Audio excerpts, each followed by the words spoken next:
Welcome to On the Moneyline, a podcast by MMA Play 365. I'm Newsome, and I'm here to break down UFC Shanghai, which goes down very early this Saturday, this weekend. It's a fun card, top to bottom, on paper, probably a fight card where the casual fans maybe don't know who everybody is, but I promise you, there's going to be some absolutely fire fights on the night. And as I briefly just mentioned there, it's very early on Saturday.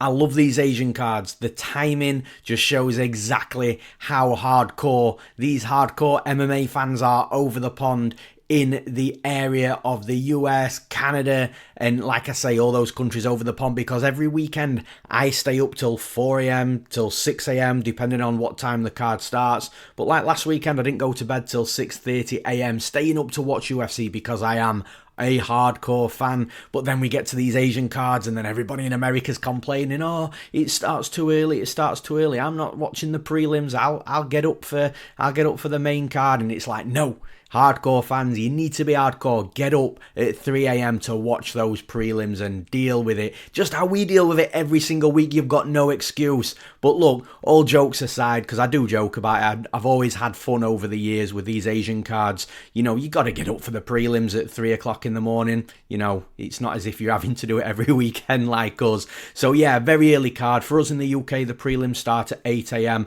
which is breakfast and fights. So I absolutely love that.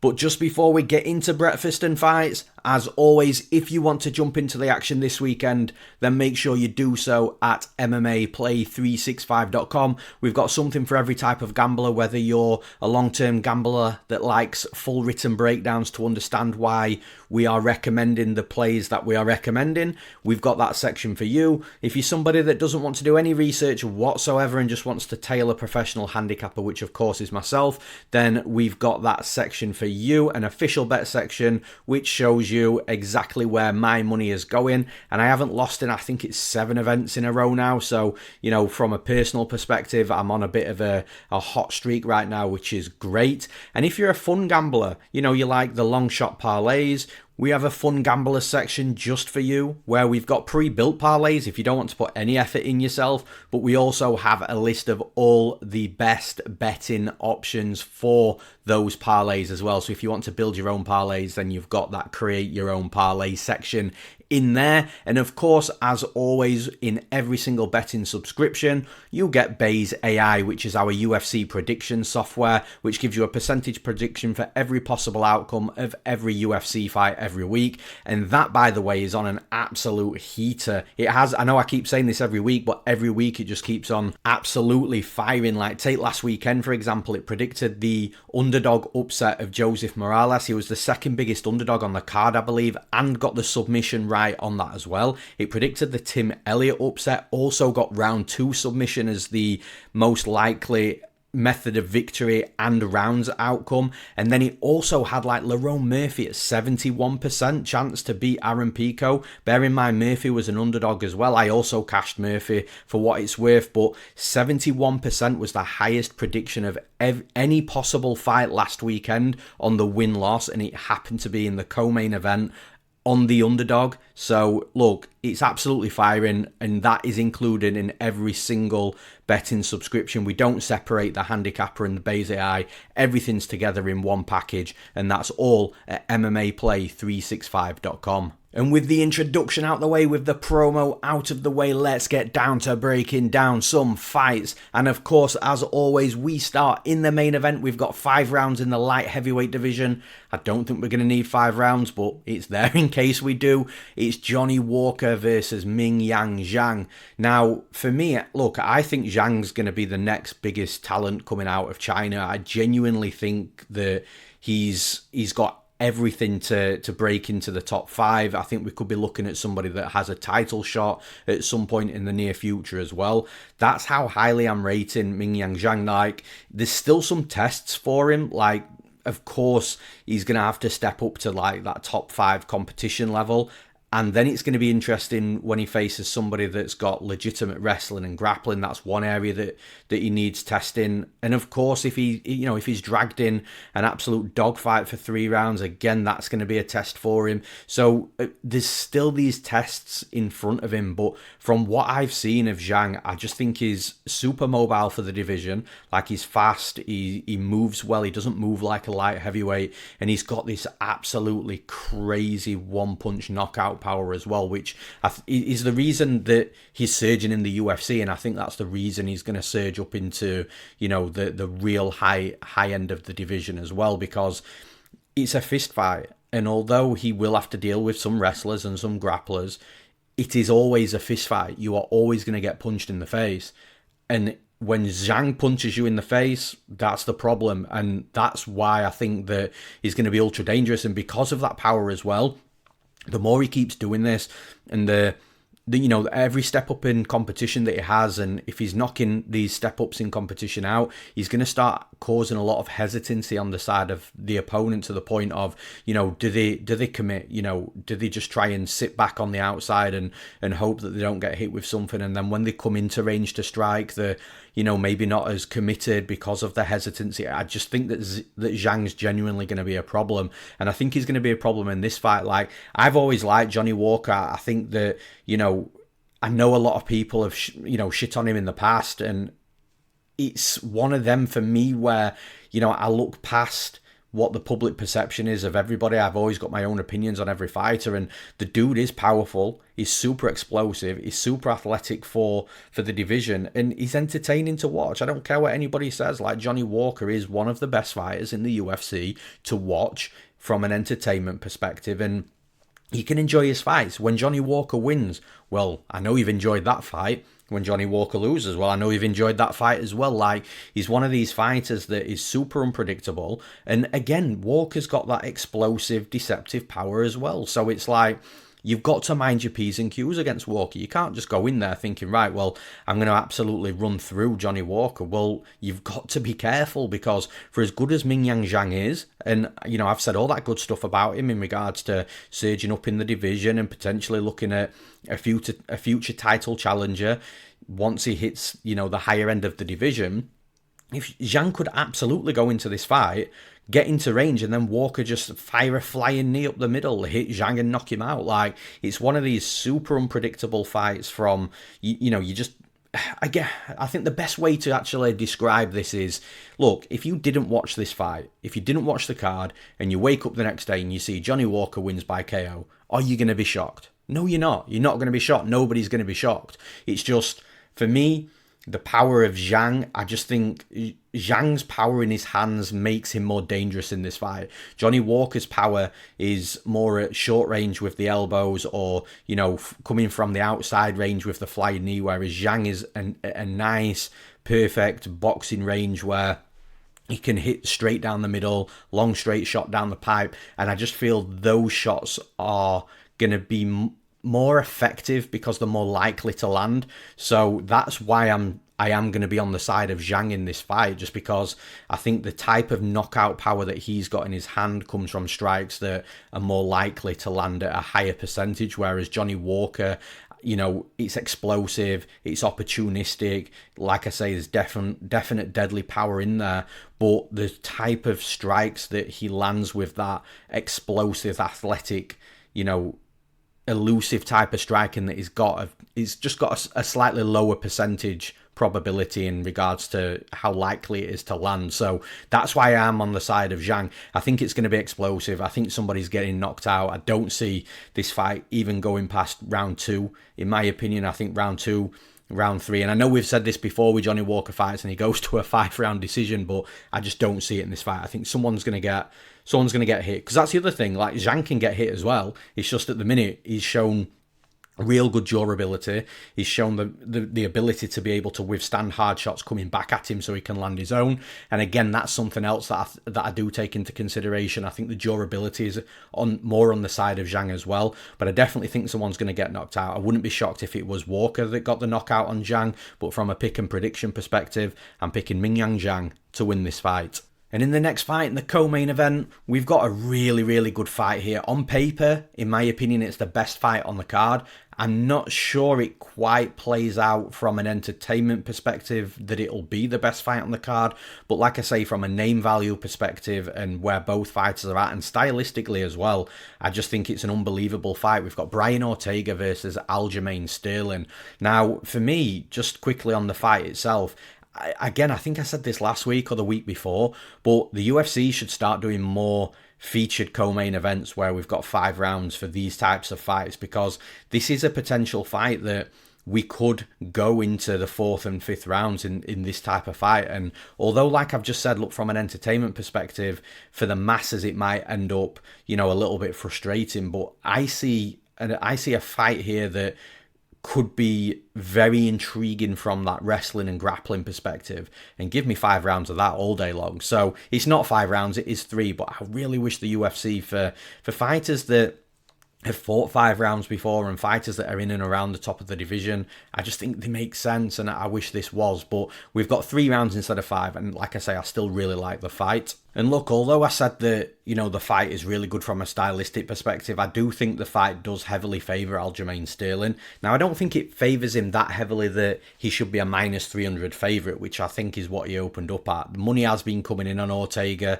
at big dog money, and I definitely understand people taking a shot on Ortega if he's like, plus 250 and in and around that sort of line. And the line is closing up a little bit. I think Aljamain Sterling has got close to like minus 250 now. So it's coming a little bit. And I do expect it to come in a little bit more as well. Like I say, I just feel like regardless of how people analyse this fight, and if you do put a heavy lean on Aljamain Sterling, which I am, there's definite value in Brian Ortega. Like he's got elite qualities as a fighter, and any elite athlete is gonna that's around like plus 200 as an underdog is gonna have some weight from a betting perspective. So I get it. But look, from the style versus style, why I've got a heavier lean on Aljamain Sterling here is it comes more down to the wrestling. I think like both fighters are obviously very good on the mat, and because of that, I don't think that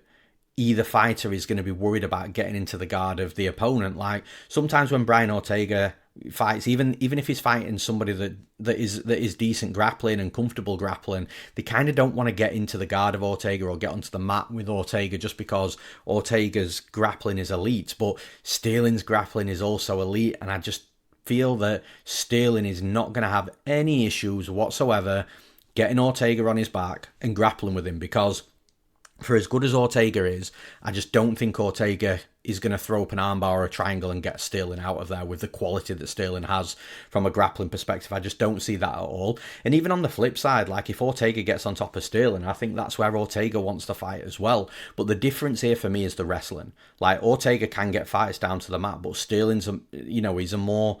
He's got chops from that wrestling perspective. He's definitely a more effective wrestler, better with the entries, better with takedown completion. Like Sterling will hit double legs, single legs. He'll chain against the fence, then start looking for trips before he goes back down to shooting in low to the hips again.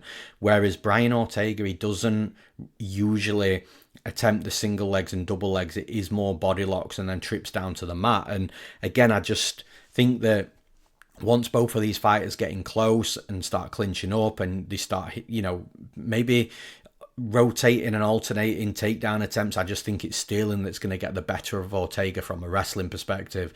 And if Sterling gets Ortega down, I think Ortega can get back up to his feet. But I also think Sterling could potentially have some top control time with Ortega maybe being a little bit too comfortable off his back. And I could see that as a real scenario that plays out.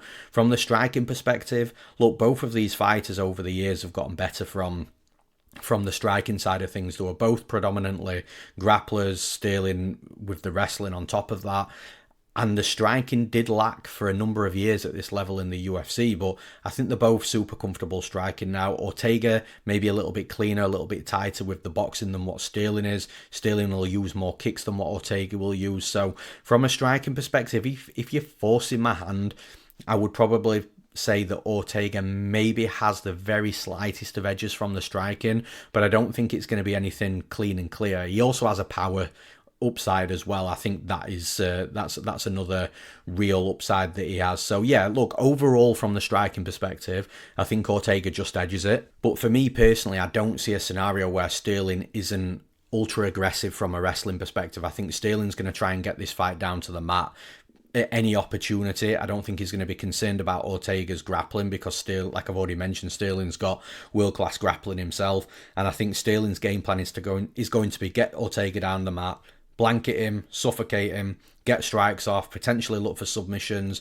If Ortega gets back up, that's fine. He's probably going to have had some top control time before that get up, and then go again, reshoot, get in on the hips, get Ortega back down again, and just make it super frustrating for him. I don't think this fight's going to be won and lost with what happens on the feet striking. Although, if Ortega does get off some shots, that's gonna help him somewhat if the fight does go to a decision. But I think the fight's definitely more likely to be won and lost within the grappling, and because of that, because of Sterling's better wrestling ability, that's why my heavy lean is on Sterling. But again, it is one of those fights where, I mentioned it in the main event. If I didn't watch this card, if I didn't watch this fight, and I woke up in the morning and saw that Ortega had won a decision, would I be sat in my bed just being totally shocked? Well, no, I wouldn't. Ortega is that elite fighter, but style versus style, it's intriguing. But I just feel like it's a good stylistic fight for Sterling. So for those reasons, I'm picking Aljamain Sterling to win this fight. And in the next fight, we're in the heavyweight division. We've got Sergei Pavlovich versus Waldo Cortes-Acosta. Now, Cortes-Acosta, like I said last week with Brian Battle, I've got nothing against the guy, but it just seemed that I always pick and bet against Cortes-Acosta, and he's proven me wrong fight after fight. And he's now got a deserved step up in competition against Pavlovich because he's been looking great. And honestly, like I say, I wasn't massively high on him when he first came to the UFC. Even after a couple of fights in, I'm like, okay, well, I just don't think Cortes-Acosta is going to really have that higher ceiling in the division. But the longer we see him fight, the better he looks, the more improved he's looking, especially from that wrestling and grappling perspective. And his last fight against Sergei Spivak, I bet Spivak in that fight thinking that, Spivak's going to take him down no problem. He's dealt with better fighters in this division from an anti-wrestling and grappling perspective and beat them. But Cortes-Acosta, like I say, is showing drastic improvements from fight to fight, not only offensively, but the defense and sort of patching up and fixing the holes that he did have earlier in his UFC career, to a point where, he's now looking like a solid fighter and he's got a solid step up in competition. But again, not to sort of, join in on my previous predictions, I am going against Cortes-Acosta again, and it's not because I'm not high on him anymore and I think that he's got this hole and this hole. Like I say, credit where it's due, Cortes-Acosta is developing himself into a very good fighter and fixing the holes he needs to fix. But Sergei Pavlovich is just a different beast, man. I just find it hard that, you've got a striker versus striker fight here. Because look, Cortes-Acosta has shown that he can wrestle and grapple, but it's against fighters that really can't wrestle and grapple at this level in the UFC. Whereas Pavlovich does have good defensive wrestling, and if he gets taken down, I'm sure he'll be able to get right back up. Pavlovich is one of these, and I know Overeem was on top of him for a while, but that was a long time ago. Pavlovich is one of these fighters that's legitimately at the top of the division. But like I say, for me, you have to analyse this fight as it's a fight that's going to be won and lost on the feet striking, and you just can't look past Pavlovich with the power and the accuracy that he has, even in the short punches. I just don't see a scenario where he doesn't hit Cortes-Acosta hard numerous times, and I'm not sure Cortes-Acosta, although he's shown to have good durability, Pavlovich is on a different spectrum with the power in the heavyweight division. He's not standard heavyweight in regards to the power that he delivers within his punches. He's got freakish power, and if you get hit by him multiple times, at some point you're going to go out. And the thing is with Waldo Cortes-Acosta, he's going to be building his game here, and has built his game in the UFC on a high volume approach. He is going to be more mobile than Pavlovich. He does move well for a heavyweight, quick in and out, good footwork, good movement. But the bottom line is, and I've said it before, this is a fist fight and you're going to get punched in the face. And Pavlovich will punch Cortes-Acosta in the face, and I just don't know. I think Pavlovich I just don't see too many fighters, withstanding that power from Pavlovich. Cortes-Acosta is going to come into this fight looking for, like I say, that speed, that movement, that volume approach, really try to, put the volume on Pavlovich and pull away from the fight, from the action and volume perspective. And he will do that. If this fight goes 3 rounds, Cortes-Acosta will have landed more punches and won the fight, in my opinion.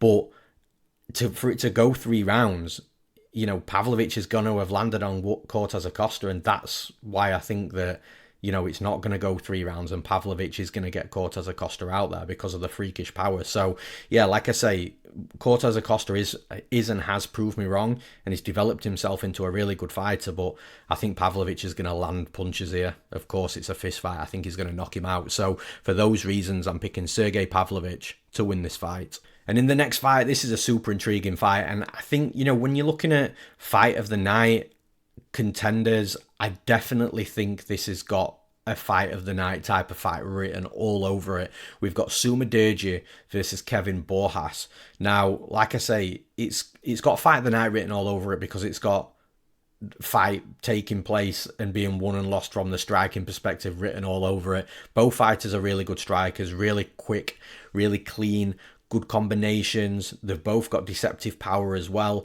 and I just think the styles just clash beautifully. Like, Sumudaerji's not been on the best run, and at one point, people were thinking that Sumudaerji could be, again, like I said with Zhang in the main event, a potential star to rise out of China, firing up the division, but he's had a couple of setbacks, a few cancelled fights as well, and he's had opponents that stylistically haven't been great and have exposed weaknesses in his game. Now, those weaknesses come within, the grappling specifically. You look at the fights that Sumudaerji loses.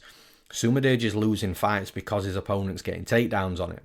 And although I genuinely actually don't think his grappling is bad at all, he just seems to be got at from the wrestling and grappling perspective. So he just seems to be losing these fights against opponents that are slightly better wrestlers, that are slightly better grapplers. But when he's fighting a striker, like, he can really flourish, he can really look great, and it brings the absolute best out of him. And that's what he's got with Kevin Borjas.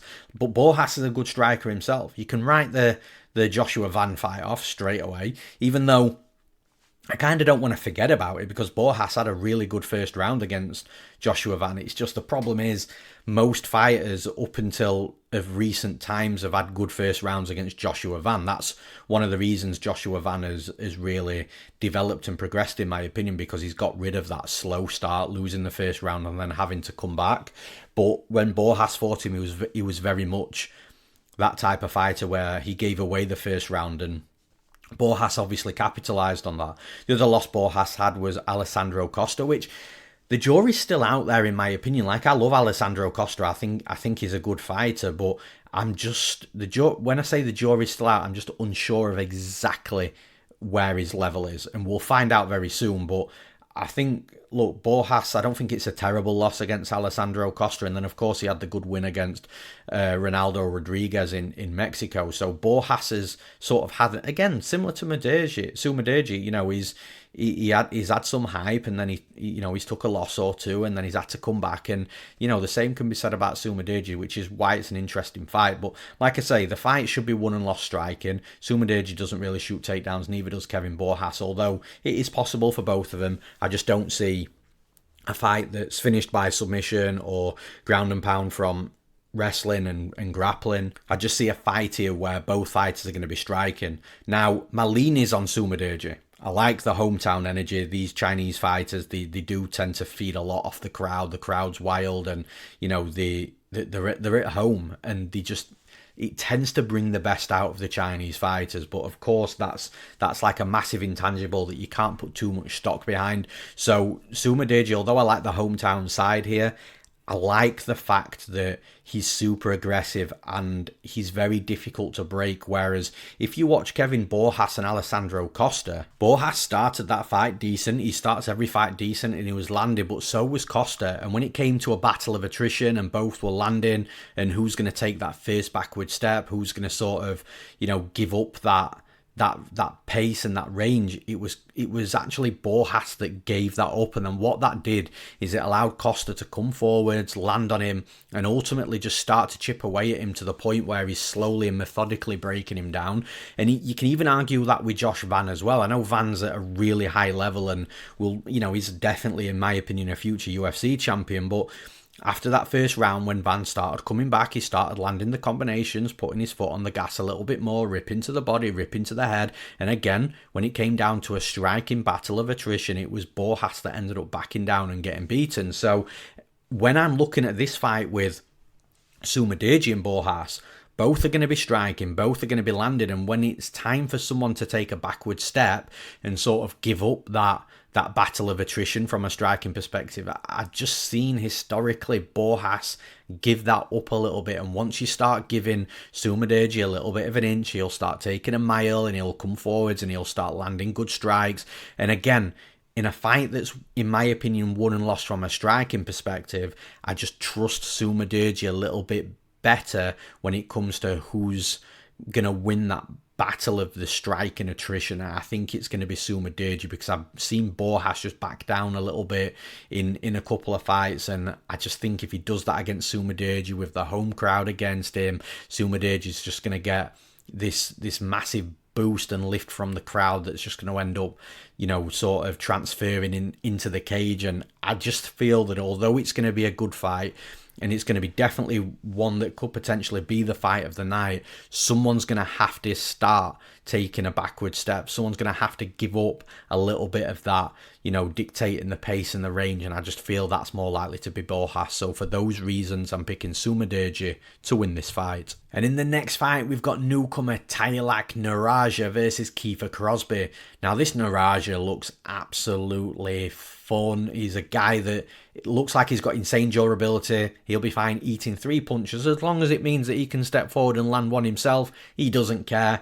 He's got super high volume. Like I say, he can take damage. He'll try spinning attacks, spinning back elbows, spinning back fists. He's got good kicks, super aggressive, super powerful as well. And I just think Nueraji is going to be one of these fighters that's just very, very fun to watch. He's also got decent control from a grappling perspective as well. And I kind of feel like Kiefer Crosbie's got a nightmare opponent here, because Nueraji, for me, doesn't strike me as one of these fighters that's going to be phased at all with a UFC debut. When we talk about UFC debut jitters, yes, it happens a lot.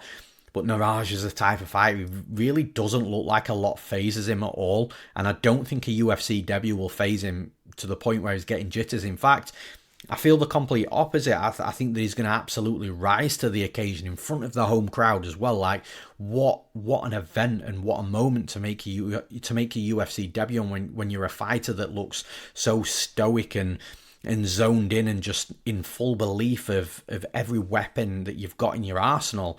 And I think Kiefer Crosbie's going to have a real problem here with Nueraji, because Crosbie's going to need that forward pressure and that aggression himself to be able to get the best out of himself and the skill sets that he's got. But Nueraji isn't going to take a back step here. I think Nueraji is going to be the one that's being super aggressive, being a bully, pushing Crosbie back. Crosbie will land punches on the back foot, but I just don't see them being anywhere near as effective as what Nueraji is going to bring to the table inside the cage. I think Crosbie, every time he lands a punch, that's going to be fine for Nueraji.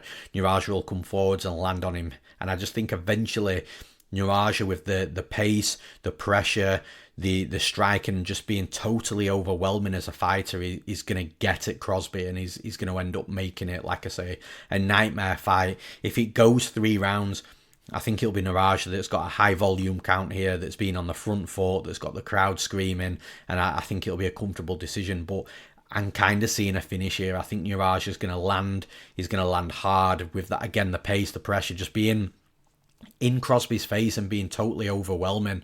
And I think eventually he's going to get at Crosbie, land something that puts him down. So, look, I'm really excited about Nueraji. I think he's a fighter that's going to bring a lot of fun, a lot of entertainment, but he's super dangerous as well. So, yeah, I mean, the one thing that I would say is, going forward, taking a step up in competition, you're going to have to fix the striking defense a little bit. Like, it's all well and good having great durability and being able to eat shots, but you don't want to rely on that to win fights, because eventually that durability gets broken, which we see time and time again. But for right now, for this fight specifically, I just think it's Nueraji all day long. So for those reasons, I'm picking Taiyilake Nueraji to win this fight. And in the next fight, we've got Maheshate versus Gage Young. Now, this is a fight where I think you could probably flip-flop and, one moment you're picking Maheshate and the next minute you're picking Gage Young. Like, Gage Young looks like a very well-rounded fighter, good striking, decent wrestling, decent grappling. Looks like he's comfortable everywhere. But again, the jury's out a little bit for me on Gage Young. And what I mean by that, like I've already mentioned once before, that's not me saying that, I think he could be a bad fighter. I'm not saying that at all. I just don't know how good he is yet. And, last time out against Evan Elder, it was super short notice. Evan Elder's a tricky dog fighter anyway. And I just don't think that we saw the best Gage Young there. But I just don't know what that best Gage Young really looks like. Whereas Maheshate, yes, he's traded wins and losses in the UFC, but we know what Maheshate brings to the cage. He's a good fighter. Again, more specifically within the striking. So maybe Gage Young does look to wrestle and grapple, but Maheshate doesn't have bad defensive wrestling and grappling. He can get back up to his feet if he's taken down. But how good is Gage Young in regards to his top side control at this level? Like, this is what I mean. We just don't know with Gage Young yet. He might come in here and look absolutely phenomenal, but we just don't know he's going to do that. Whereas what I do know from Maheshate is he's been there, fighting against good fighters. Got a win over the likes of like Steve Garcia, which, by the way, how well has that win aged for Maheshate in the UFC? And he's in front of his home crowd again, so he's going to have everybody behind him. He puts himself in situations where he can be overwhelming. He's got power in his hands. He can push forwards. And again, Gage Young might either look absolutely phenomenal here, or he might crumble under the pressure. And I just don't know which one that is. So because I don't know which one that is, I can't come onto this podcast and say, oh, well, I'm picking Gage Young to win. I'm gonna guess that he's gonna be the fighter that's gonna rise to the challenge. I just don't know. I know more about Maheshate at this level in the UFC, and he's got the home crowd behind him as well. So, and when you're looking at the odds from a betting perspective, it's Maheshate that's the underdog. So, again, everything just in a fight where I am a little bit unsure, and I can't really trust the fighter that I haven't seen enough of yet in the UFC, and the opponent's the underdog, and the one that's in the home crowd of China. It's just hard. It's hard to pick against Maheshate on this podcast from a straight pick and prediction perspective. So for those reasons, I'm picking Maheshate to win this fight. And in the next fight, this is a really good fight. We've got Lonnie Kavanagh versus Charles Johnson. And like I say, it's a very well put together fight. Lonnie Kavanagh opened up, I think, like minus 240, minus 250. And rightly so, the money's been coming back in on Charles Johnson. Lonnie Kavanagh, I think, is now sitting at around minus 190 at some books. And I actually suspect that more money might keep on coming back in on Charles Johnson as the underdog here. People love Johnson as the underdog, especially in these type of fights where, you can argue that Charles Johnson has got the better wins on his record, and of course he's the more experienced UFC fighter as well. But actually looking at both records, like, although Lonnie Kavanagh hasn't been in the UFC as long, the Contender Series win, he fought a very high-level fighter that a lot of people were hyping up to be the next best thing, and had this, sort of 50-50 fight with Lonnie Kavanagh. And then Lonnie Kavanagh knocks him out. Then he comes in against Jose Ochoa Jose Ochoa has just lost, but Ochoa is a really good fighter, like a seriously good fighter that, you look at in a couple of years is going to be rising just like Lonnie Kavanagh, in my opinion. And then Lonnie Kavanagh last time out against Felipe Dos Santos, who I believe is actually not with the UFC anymore, but Felipe Dos Santos, if he's not with the UFC, I get it because he was on a bit of a losing streak, but Felipe Dos Santos is a good fighter as well. And then Charles Johnson, he's got solid wins, one of them being against Josh Van, but that fight was just the vet fight for Josh Van, the young fighter that's surging, takes that random loss that nobody really expects against the more experienced UFC fighter, and that was that loss. If Josh Van and Charles Johnson fought again, we all know what would happen. But Charles Johnson's also got wins against Azat Maxum, Jake Hadley. Like, he's got a good set of wins himself. The issue with Charles Johnson is the inconsistency in runs and streaks. So he'll go on a little bit of a win streak, then he'll go on a losing streak, and then he'll go on a win streak, and then a losing streak again. He can't seem to hold too many wins together before losing again. And again, that just comes down to inconsistency in performances, to a point where, look, are we going to get a phenomenal Charles Johnson in here where he's the super vet, or are we going to get a Charles Johnson on here where he's allowing too much given to his opponent, to the point where the fight's being pulled away from him? And now, stylistically here, I do think it's a fight that's won and lost striking. Kavanagh, of course, has got good wrestling. He hit takedowns in his last fight. Charles Johnson can wrestle as well. I definitely think Johnson's defensive wrestling is better than his offensive wrestling, which is why I think that this fight's going to be won and lost on the feet striking, because I think Charles Johnson's defensive wrestling is maybe a bit better than Kavanagh's offensive wrestling, so therefore potentially nullifying wrestling from Kavanagh. But then I'm not sure Charles Johnson's offensive wrestling is enough to be able to get Kavanagh down. And for me, I think that Kavanagh's going to have a big speed and movement advantage as well, which, again, when we're talking about offensive wrestling, how likely is it that Charles Johnson gets a hold of Kavanagh and takes him down? So, again, that just leads me to believe that the fight's going to be won and lost striking. And then coming back to the speed and movement, Kavanagh for me is going to be the much quicker fighter, the faster fighter, both speed and strikes as well. I think he's going to be the one landing solid combinations. I think the volume's going to be a little bit higher than Charles Johnson as well. I think Johnson might be the one that, will actually fight through fire and push forwards quite a bit, maybe more than what some people are expecting. But Kavanagh can fight on the back foot, and once he starts ripping at Johnson on the back foot, at some point Johnson's forward pressure is just going to start slowing a little bit, which will allow Kavanagh to come forwards. I think from a raw skill perspective, I think when you're looking at a mixed martial artist, I just think Kavanagh's the better fighter. I think he's the better, more skilled fighter that's younger, that is going to be quicker, faster strikes and movement, and the cardio is going to be there for 3 rounds as well. And maybe he does have wrestling in the back pocket. I think if anyone's more likely to have success wrestling offensively, it's going to be Kavanagh than Johnson. So I think when you put all these things together, yes, from a betting perspective, I think the line should be closer, but I just think Kavanagh's the better fighter. And of course, I know he trains in the UK with GB Top Team, but the heritage is with China as well. So he's going to be a hometown fighter that's going to get the crowd going for him as well. Like I say, that's always an intangible, but I just think Kavanagh's the better mixed martial artist. So for those reasons, I'm picking Lonnie Kavanagh to win this fight. And in the next fight, we've got Rongzhu versus Austin Hubbard. Now, I can't believe the betting line here. We've got Austin Hubbard sitting at like plus 240 as an underdog, Rongzhu around minus 280.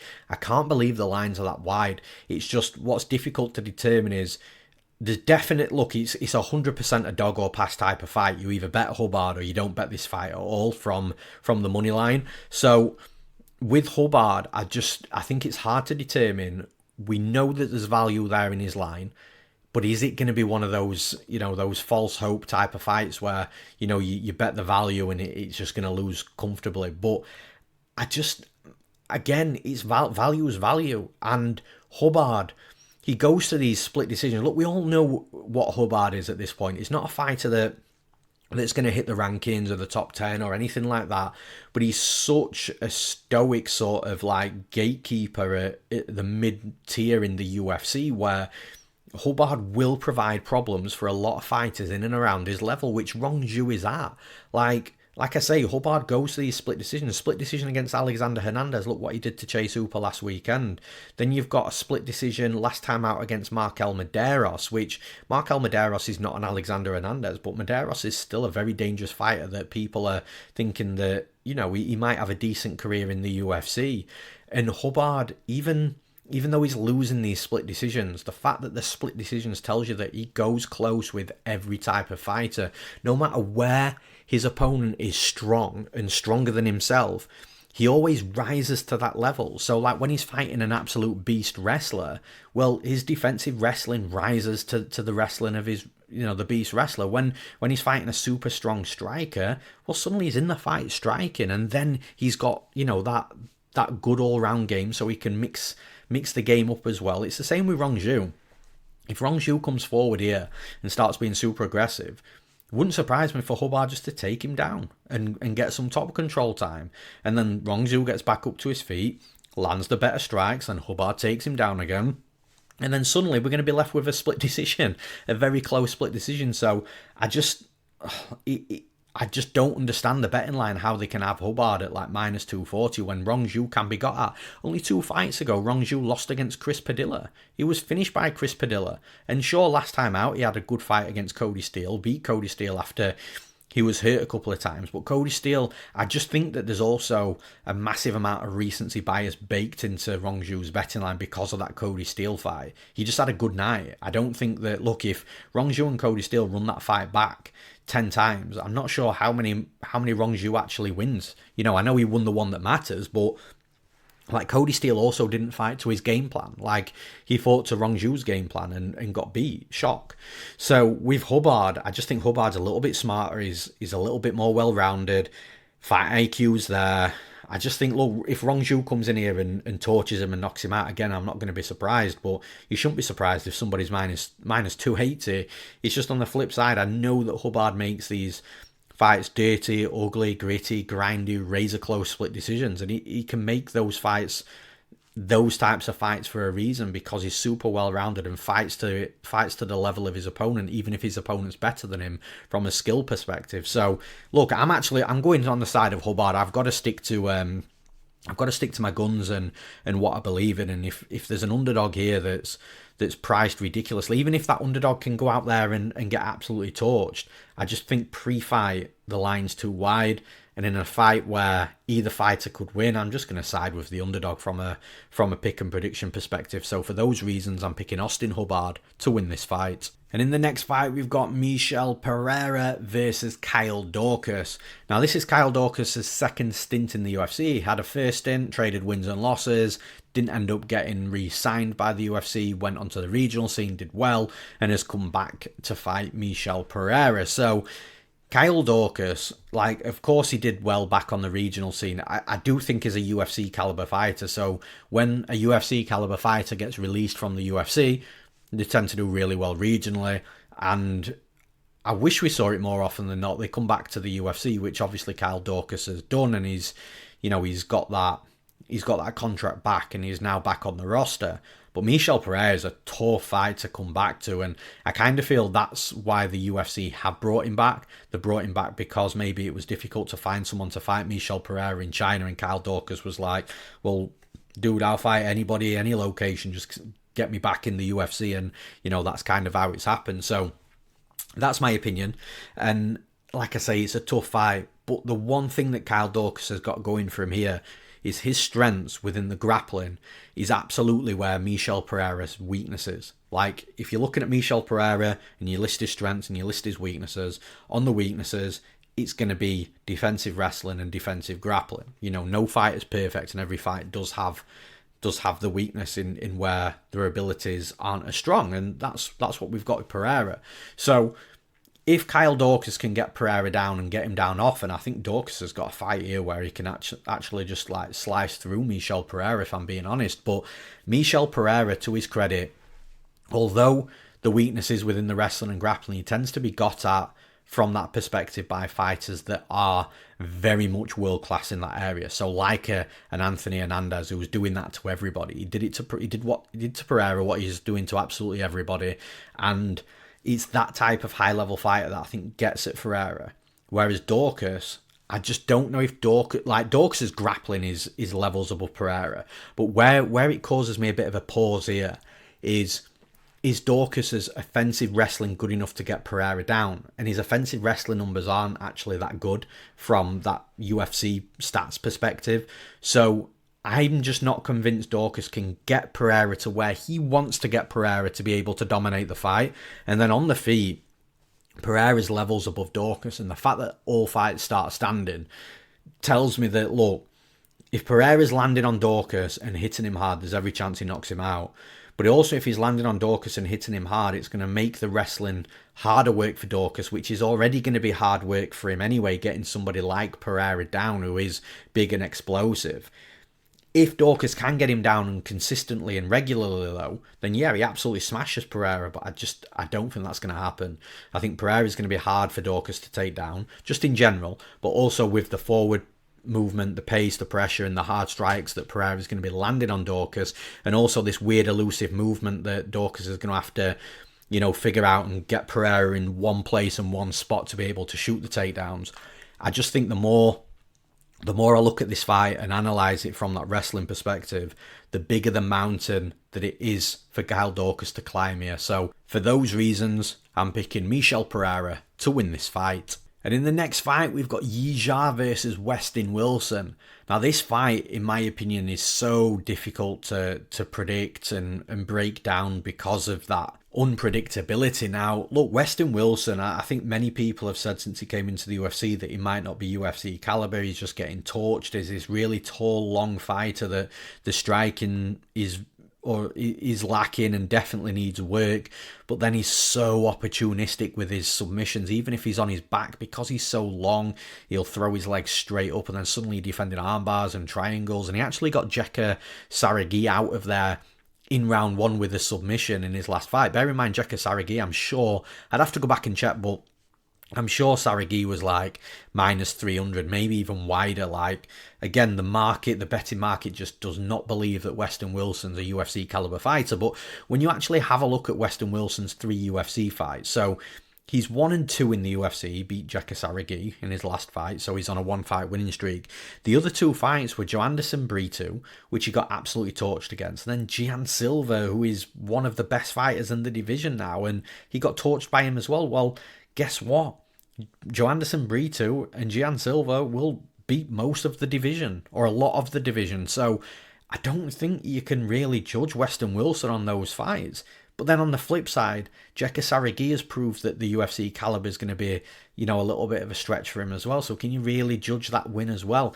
Westin Wilson is just a very, very difficult fighter to A, get a read on, B, predict, and C, to even guess at what sort of ceiling has he got. Like, he might even be a good UFC caliber fighter, but we just don't know yet. But with Yizha, this is the fight where, look, Yizha is much better than Jeka Saragi, but he's not Brito and he's not Gian Silva. So Yizha is that fighter where we will find out where Westin Wilson's at. We will find out how good he is. We will find out if he's a UFC caliber fighter and how high his ceiling is in MMA. So with all that said, like, with all that being well and good, pre-fight, well, make your prediction. Like, look, Yizha's going to be much shorter. He's a boxer-wrestler type of fighter. And this is where you've got to have some reservations on Yizha, because from a boxing perspective, he's going to get into range and he's going to light Westin Wilson up. He'll knock him out if he can do that effectively in this fight. But Yizha also likes to blend in takedowns, and if he does that against Westin Wilson, he's going to give Wilson every single chance and opportunity for Wilson to lock up a submission and get him out of there, cause an upset. Crowd's not happy. Like, it's ultimately dependent on how Yizha fights. Does he fight smart, stay on his feet, land shots within boxing range where Westin Wilson's super vulnerable and get him out of there? Or does he mix in that takedown? And on the flip side, if Yizha does get close to Wilson, which he's going to have to land punches, does Wilson pull guard against him? If Wilson pulls guard against Yizha, then that might as well be exactly the same as what I've just said. If Yizha shoots a takedown and takes Wilson down, it's exactly where Wilson wants to be. So, look, I'm picking Yizha to win the fight, but man, he's got to mind his P's and Q's and come in with a smart game plan. He can't allow Wilson to pull guard on him. He can't be silly and shoot a takedown, even if he thinks he's going to be safe. Westin Wilson, you can be safe all day long against him until bang, you're not. And Yizha isn't that high level as Joanderson Brito and Gian Silva that probably can go into Wilson's guard and not be too worried. Yizha is, like I say, his grappling's not bad, but Westin Wilson is going to be dangerous from off his back. So for Yizha, just don't give him that opportunity to be good and to have his win condition play out. So yeah, look, from an absolute skill set perspective, who's the better mixed martial artist? It's Yizha. It's just like I say, Wilson is super dangerous and opportunistic with the submissions off his back. Yizha has got to mind his P's and Q's, and he's got to have that right game plan and stick to it, not let the instincts kick in and shoot takedowns. So I am going to side, and like, I appreciate that the fight's unpredictable. I do think, in my opinion, it's difficult to predict, more difficult than what some people are going to analyse it at, in my opinion. But I've got to pick the better mixed martial artist, which in my opinion is Yizha. So for those reasons, I'm picking Yizha to win this fight. And in the next fight, we've got Rongzhu versus Su Yung Yu. Now, for me, there's a clash of styles here. Like, both fighters are well-rounded. Both fighters can strike, they can wrestle, they can grapple. But the clash of styles, for me, comes between Rongzhu being predominantly a striker and Su Yung Yu, now, it seems, being predominantly a wrestler-grappler. Like, when you go back to the breakdowns and predictions that I've made for Su Yung Yu before, you can see a funny timeline chronologically of how he's progressing in the UFC. So the first time I broke a fight down, I said, look, he's super well-rounded. He's maybe got an edge to the wrestling. Then the second time I break his fight down, I'm like, okay, well, now he's looking like he's predominantly a wrestler and grappler. And now I'm breaking a fight down for Su Yung Yu, and I'm like, well, he's definitely wrestling and grappling heavy. So he's gone through like, oh yeah, slight lean to, yeah, that's where he's predominantly best, and now he's like, this is his style. So now we know what Su Yung Yu's about and where he's good. But also, this is great for Su Yung Yu as well, because he'll be learning where he's great as well, and being able to fight to his strengths. And Rongzhu, for me, I think that he's got to keep this fight standing. Su Yung Yu's a good striker, but I think Rongzhu's better striking, slightly better striking. But the issue that I've got for Rongzhu is Su Yung Yu is going to be shooting takedowns here. He's going to want to get the fight down to the mat. And even if Rongzhu gets back up to his feet, that's fine. But I think a second takedown's coming from you. I think a third takedown's coming, a fourth take. He's looking like a relentless wrestler now, to the point where he's racking up a lot of takedowns. And the numbers back this up as well, including the 2 road to UFC fights and his 2 fights in the actual UFC. He's landed 19 takedowns. He lands nearly 5 takedowns per 15 minutes. His takedown completion rate is 55%, which for a wrestler that's looking like a potential chain wrestler, that's a good number. And then when you have a look at the striking numbers, his striking numbers are like 1.9 or 1.85 in between their strikes landed per 15 minutes, which is super low. But then he gets hit just over once per 15 minutes as well, which all these are numbers which screams relentless wrestler. So I think that's where we've got to look at Su Yung Yu. So with Rongzhu, yes, he's the better striker, but probably not by a great deal. I think the wrestling and grappling of Su Yung Yu is a bigger gap in skill than the striking advantage that Zhao's got over Su Yung Yu. Like, I think Su Yung Yu will be super competitive striking, whereas I don't think Rongzhu will be that competitive within the wrestling, and then of course the grappling that comes after it. So yeah, I think it's a good fight for Su Yung Yu. It's definitely one that he's got to be careful of, because Rongzhu is, like I say, he's a good fighter and he's got a striking advantage here. So Su Yung Yu's got to have the right game plan, but it's got to a point where I'm trusting that Su Yung Yu knows where he's good now and he's going to take the fight there. So for those reasons, I'm picking Su Yung Yu to win this fight. And in the next fight, the final fight to break down, we start with the big boys as well. We've got 2 big fighters in here. We've got Diyar Nurgozhay versus Uran Satybaldiev. Now, Satybaldiev made his UFC debut on super short notice, upper weight class in the heavyweight division. So although he's a big light heavyweight, he went in against short notice against Martin Buday. And Martin Buday, I'm surprised he got caught after that win against Borjas, if I'm being honest. But, like, Satybaldiev, to say he was giving up, like, 60 pounds in weight, and it was a short notice UFC debut, man, that guy was game. Yeah, he got beat, but he, like I say, a short notice debut up at the heavyweight division, giving up 60 pounds against a fighter that has just beaten one of the best jiu-jitsu specialists on the planet in Borjas. Like, Martin Buday is a good fighter, and Satybaldiev gave it to him and didn't allow Buday to bully him too much, which shows me that Satybaldiev is, he's got good strength and good control. And to be fair, I kind of don't believe the striking numbers either, because it tells you that Satybaldiev didn't land that many strikes, but he definitely looked like he was super aggressive with volume and landing a lot on Buday. So The eye test says something different than what the stats say, which is interesting. But yeah, look, I think Satybaldiev is a fighter that's going to be big and strong as a light heavyweight, that's going to be able to put pressure, aggression on opponents. He's dealt with somebody that's bigger, stronger, and better than Diyar Nurgozhay, and went very close with that fighter on a short notice UFC debut, upper weight class, giving up 60 pounds. So I don't see where Nurgozhay is going to really be able to do what Budai couldn't do. Like, Nurgozhay's got takedowns in his locker, and he's also a decent striker. But the one issue that I've got with Nurgozhay's striking is it's very low volume. I think Satybaldiev will be more active in this fight, press the action and land more volume.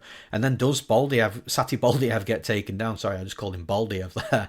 Does Satybaldiev actually get taken down? Well, yeah, you can never say never, but Martin Budai tried and couldn't. And like I said, he was a natural heavyweight that had 60 pounds on him, and Budai is a better skilled wrestler and grappler than Nurgozhay. So I kind of understand, well, I definitely understand why Satybaldiev's the favourite. Maybe he should be a bigger favourite, I don't know. Like I say, sometimes fighters can come into the UFC and have that great UFC debut on short notice against a fighter they're not supposed to beat, and then they do lose the fight, but it's super close, and then, you know, there's recency bias baked into the betting line for the next fight, and they don't quite live up to that. Like, the first example that comes to my mind here, in fact I've got a couple now actually, now I'm thinking about it, is Manel Kape and Felipe Dos Santos. I spoke about Felipe Dos Santos and Lonnie Kavanagh earlier. Like, Felipe Dos Santos came into his UFC debut against Manel Kape, supposed to have got absolutely destroyed, put on an absolutely insane fight against him, and then didn't quite get to those heights therefore after. Lando Venata, he dropped Tony Ferguson on his UFC debut, didn't quite reach those heights after. So, you know, there's definitely that you've got to take into consideration with Satybaldiev. But pre-fight, from what I've seen, because you can only go from the tape that you've watched previously, I think it's a good fight for Satybaldiev. So for those reasons, I'm picking Uran Satybaldiev to win this fight. And that's all for this episode of the podcast. As always, thank you for everybody tuning in. Thank you for those that drop comments, that really leave intriguing comments as well. I always love to hear a difference of an opinion. I always love to hear where we're on the right side as well. That seems to be the one that not many ever comment. It's always like, oh, I don't agree with you with this fight. I disagree here and I disagree there. You know, it's nice to sort of get that sort of reaffirmed pick and prediction as well, like, oh, okay, yeah, we agree on this side, but actually I think he might be able to do this, or she might be able to do that you might not have looked at. Like, I love that aspect as well. So don't make it all about we disagree here. Tell me where we agree as well. Tell me your favourite parlay, tell me your favourite underdog, tell me the biggest upset you think that's going to be on the card. And of course, like I say, tell me if you think I'm wrong as well. I'll take all comments. Everything's great for the algorithm on YouTube. Every time somebody comments, I reply. It's all great for the algorithm. It gets us seen by more people, which is great. So if you are on one of the podcast platforms like Amazon Music, Spotify, Apple Podcasts, all that good stuff, if you do want to come and leave a comment and have a conversation, it is me that gets back to all the comments on YouTube, and I do try my best to get back to every single one of them every single week. Come over to YouTube, which is youtube.com/MMA Play 365, and you can leave a comment there and let's chat. Like I say, when you're on there, please hit subscribe. It costs you absolutely nothing. You get an email letting you know every time we drop a podcast every single week as well. So yeah, please do that. Free to do, helps the channel as well. And once again, thank you for everybody tuning in. And then one last time, if you're wanting to jump into the action this weekend, then make sure you do so at MMA Play 365. Something for every type of gambler. BayZai's on an absolute heater. I'm on an absolute heater right now, so it's a good time to jump on board and get involved. And of course, every single one of our subscription packages is super affordable as well. Our ethos is that we want you to make your money back as quickly as you possibly can that you've spent with us, so then you can start profiting on top of your bets. And you're not going to do that if we price too high. So everything's super affordable. Everything's got loads of value in the price that you actually pay for the content that you get. Handicapper content, AI content from BayZai, our UFC prediction software. It's a no-brainer to get involved. So if you want to jump into the action, hit up MMAplay365.com. I'm Newsome. Thanks for listening, and I'll see you again next week.